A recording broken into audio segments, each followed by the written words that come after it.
Dear student, Gayatri PG college Sanchore की online classes में आपका स्वागत है।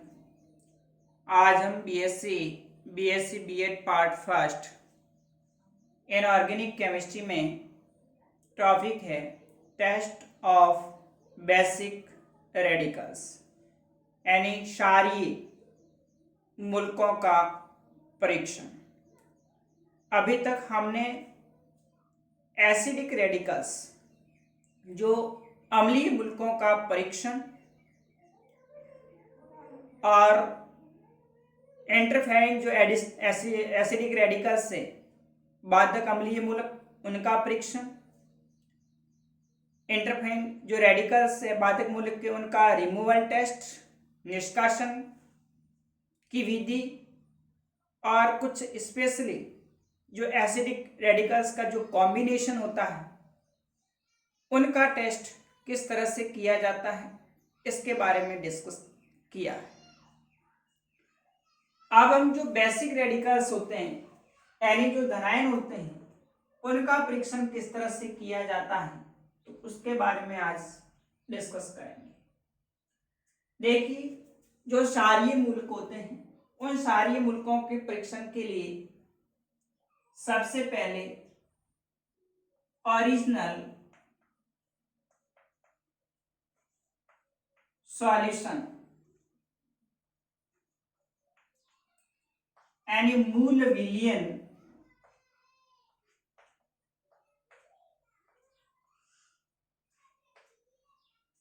बनाते हैं। देखिए, जो ये यूनिट है वो क्वालिटेटिव एनालिसिस है, गुणात्मक विश्लेषण है, यानी किसी भी कंपाउंड के अंदर उपस्थित जो आयंस या जो यौगिक या इनऑर्गेनिक जो कंपाउंड है उसके अंदर जो आयंस है उनकी पहचान उनके गुणों के आधार पर, जैसे कि स्मेल है, कलर है, इसके आधार पर की जाती है तो उसको हम क्वालिटेटिव एनालिसिस कहा जाता है, गुणात्मक विश्लेषण कहा जाता है। गुणों के आधार पर गंध कैसी है उसकी, कलर कैसा है, सॉल्युबिलिटी क्या है इसकी, तो इस बेस पर हम उनकी पहचान करते हैं। बेसिक रेडिकल की पहचान के लिए सबसे पहले ओरिजिनल सॉल्यूशन मूल विलयन बनाया जाता है। मूल विलयन बनाने के लिए जो मिश्रण है उस मिश्रण को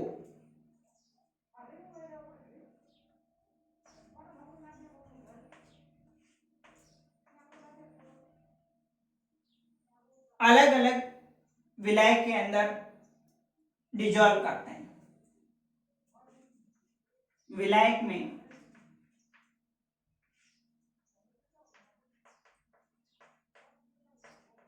विलय करने पर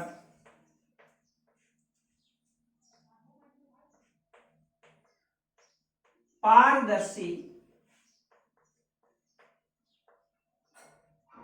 विलयन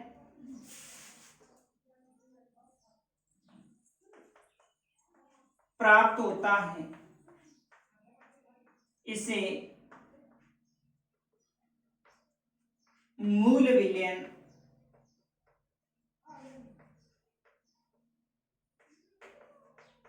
कहा जाता है।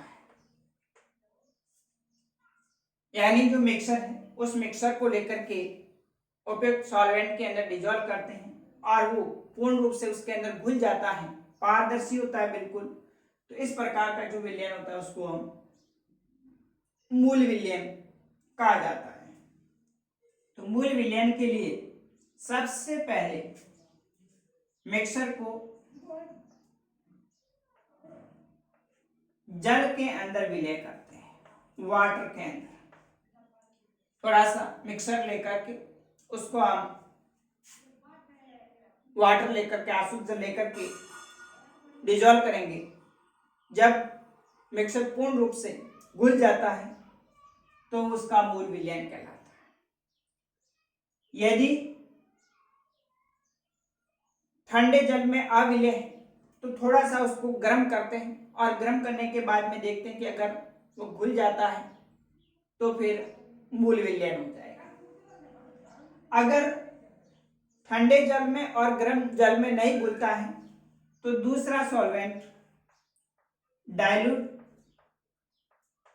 HCl डालते हैं। मिक्सर लिया, फिर उसमें डाइल्यूट HCl डालेंगे और डाइल्यूट HCl डाल करके देखेंगे कि यदि विलयन पूर्ण रूप से घुल गया है, पारदर्शी है, तो वो अपना ओरिजिनल सॉल्यूशन हो जाएगा। यदि डाइल्यूट HCl में डिजोल्व नहीं है तो फिर उसे कंसंट्रेट HCl के अंदर डिजोल्व करते हैं, सांद्र हाइड्रोक्लोरिक अम्ल के अंदर विलय करेंगे। अगर कंसंट्रेट HCl में भी डिजोल्व नहीं होता है तो fourth dilute HNO3 nitric acid के अंदर, तनु नाइट्रिक एसिड के अंदर विलय करते हैं। और तनु नाइट्रिक एसिड के अंदर भी विलय नहीं होता है तो फिर उसको हम कंसंट्रेट HNO3 नाइट्रिक एसिड है उसके अंदर डिजोल्व करेंगे तो वो विलय हो जाएगा। तो इस प्रकार से पहले मिक्सर लेकर के उसका ओरिजिनल सॉल्यूशन बनाते हैं, और ओरिजिनल सॉल्यूशन मूल विलयन बनाने के लिए भी सबसे पहले आप वाटर से ट्राई करेंगे। अगर जल में घुल जाएगा दैट मीन्स ओके, मूल विलयन हो जाएगा। अगर वो जल में विलय नहीं होता है तो फिर नेक्स्ट हम डाइल्यूट HCl में, अगर डाइल्यूट HCl में विलय नहीं होता है तो कंसंट्रेट HCl में, कंसंट्रेट HCl में भी विलय नहीं होता है तो डाइल्यूट HNO3 में, और डाइल्यूट HNO3 में भी विलय नहीं होता है तो फिर लास्ट में कंसंट्रेट HNO3 में डिजोल्व करेंगे। इस प्रकार से मिक्सर लेकर के उपयुक्त सॉल्वेंट वाटर है, HCl है, HNO3 है, इनके साथ में घोल करके पहले मूल विलयन बनाया जाता है। अब ये जो मूल विलयन है, इस मूल विलयन के आधार पर हम जो बेसिक रेडिकल्स हैं उनका टेस्ट करते हैं। तो बेसिक जो रेडिकल्स है उनको 7 ग्रुप्स के अंदर डिवाइड कर रखा है, और प्रत्येक ग्रुप्स का अपना एक स्पेसिफिक रिएजेंट होता है जिसको ग्रुप रिएजेंट कहा जाता है, समूह अभिकर्मक कहा जाता है। तो उसके अंदर हम देखिए, मैं टेबल बना रहा हूं, उस टेबल के अंदर फर्स्ट से लेकर के 7 ग्रुप तक कौन कौन से ग्रुप रिएजेंट हैं और उसके अंदर कौन कौन से धनायन आते हैं जिनका हम परीक्षण करते हैं।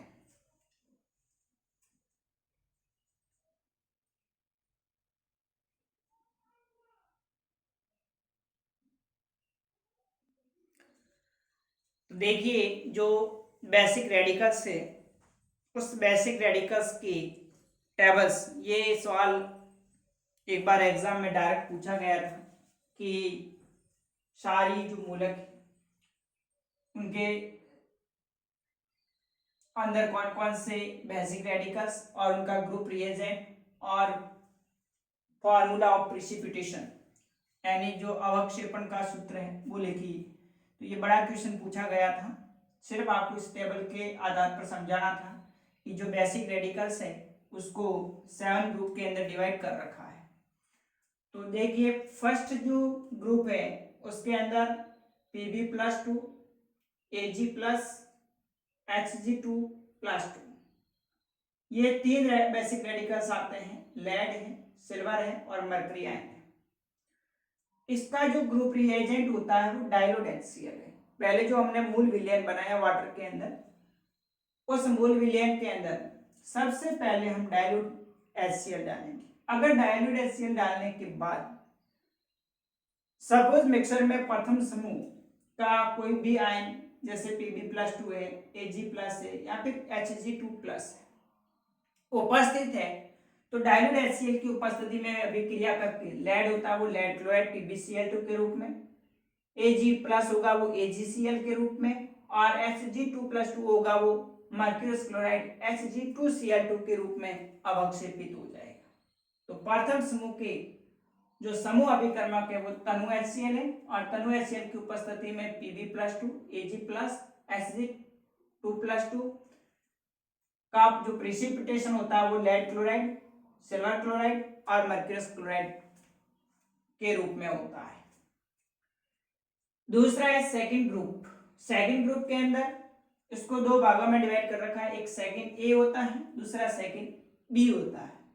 सेकंड ए के अंदर Hg+2, Bi3+, Cu2+ और Cd2+, मरकरी आयन है, बिस्मिथ आयन है, कॉपर आयन है और कैडमियम आयन है। ये सेकंड ए के अंदर और सेकंड बी के अंदर आर्सेनिक As3+, एंटीमनी Sb3+ और स्टेनस्टीन Sn2+ या Sn4+ आयन आते हैं। सेकंड ग्रुप का जो ग्रुप रिएजेंट होता है वो डाइल्यूट HCl माध्यम में H2S गैस, यानी जैसे प्रथम समूह अनुपस्थित है तो फिर हम जाते हैं द्वितीय समूह के अंदर, और द्वितीय समूह के अंदर हम डाइल्यूट HCl के माध्यम में H2S गैस प्रोवाइड करते हैं। यदि द्वितीय समूह के कोई भी आयन प्रेजेंट है तो उनका HgS सल्फाइड के रूप में अवक्षेपण होता है, HgS, Bi2S3, CuS, CdS, यानी mercury sulphide, bismuth sulphide, copper sulphide, cadmium sulphide, arsenic sulphide, antimony और टिन सल्फाइड। इस प्रकार से ये आयन सल्फाइड के रूप में अवक्षेपित होते हैं।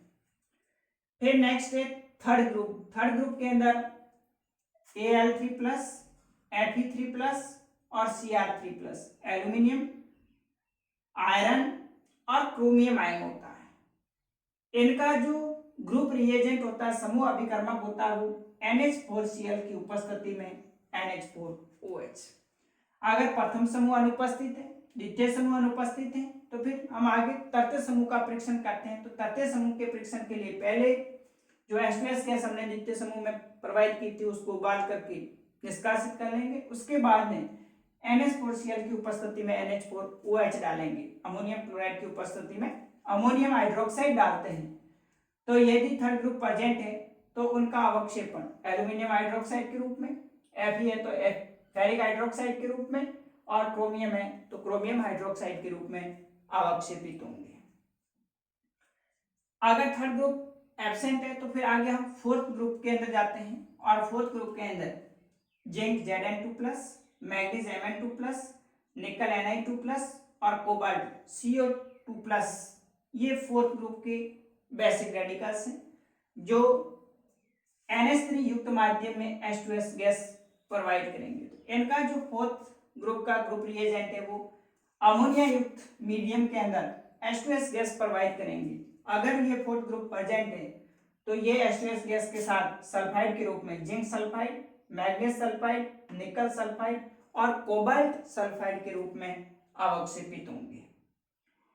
अगर फोर्थ ग्रुप एब्सेंट है तो फिर हम आगे फिफ्थ ग्रुप में जाते हैं, और फिफ्थ ग्रुप के अंदर बेरियम Ba2+, स्ट्रांसियम Sr2+ और कैल्शियम Ca2+ ये आयन उपस्थित होंगे। और इनका जो ग्रुप रिएजेंट होता है वो अमोनिया युक्त माध्यम में ammonium carbonate NH4 CO3 ammonium carbonate डालेंगे। तो इनका अवक्षेपण बेरियम कार्बोनेट के रूप में या फिर स्ट्रांसियम कार्बोनेट या कैल्शियम कार्बोनेट के रूप में होता है। तो जो फिफ्थ ग्रुप के आयंस होते हैं वो कार्बोनेट के रूप में अवक्षेपित होंगे। और यदि फिफ्थ ग्रुप एब्सेंट है तो फिर आगे सिक्स्थ जो ग्रुप है उसका एक ही रेडिकल्स है Mg2+ आयन, और ये Mg2+ आयन इसका जो ग्रुप रिएजेंट होता है सोडियम हाइड्रोजन फॉस्फेट NaHPO4, और सोडियम हाइड्रोजन फॉस्फेट डालने पर ये मैग्नीशियम हाइड्रोजन फॉस्फेट के रूप में अवक्षेपित होगा। और लास्ट है सातवां, जिसको सेवंथ ग्रुप या जीरो ग्रुप भी कहा जाता है। तो इसके अंदर NH4+, सोडियम और पोटेशियम आयन उपस्थित होते हैं। तो ये जो टेबल्स हैं, इस टेबल्स के अंदर first group, second group, third group, fourth, fifth, sixth और सेवंथ ग्रुप है। कौन कौन से बेसिक रेडिकल्स आते हैं, इनका क्या ग्रुप रिएजेंट है और ये किस प्रकार से अवक्षेपित होते हैं। तो ये आप इस टेबल को अच्छी तरह से याद कर लें ताकि आपकी थ्योरी पेपर में और प्रैक्टिकल एग्जाम में भी जब आप बेसिक रेडिकल्स का टेस्ट करते हैं तो इस बेस पर उनका परीक्षण किया जाएगा। और वाइवा के अंदर भी एग्जाम में सवाल पूछा जाता है कि प्रथम समूह उसका समूह अभिकर्मक क्या होता है, द्वितीय समूह उसका समूह अभिकर्मक क्या है, तृतीय समूह, चतुर्थ, पंचम, षष्ठ इस प्रकार से इनके प्रत्येक की जो ग्रुप रिएजेंट होते हैं, यानी इसी के साथ में वो अभिक्रिया करके अपना प्रेसिपिटेट देंगे, अवक्षेपण होगा, जिससे यौगिक की पहचान की जाती है।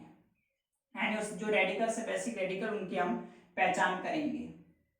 तो अब हम आगे नेक्स्ट अगले लेक्चर में इन सभी का परीक्षण एक एक करके पढ़ेंगे। प्रथम समूह में लेड है, सिल्वर है, Hg2+ मर्क्यूरिक आयन है।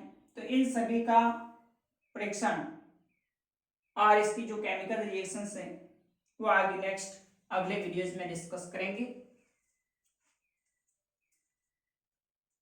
Okay, thank you.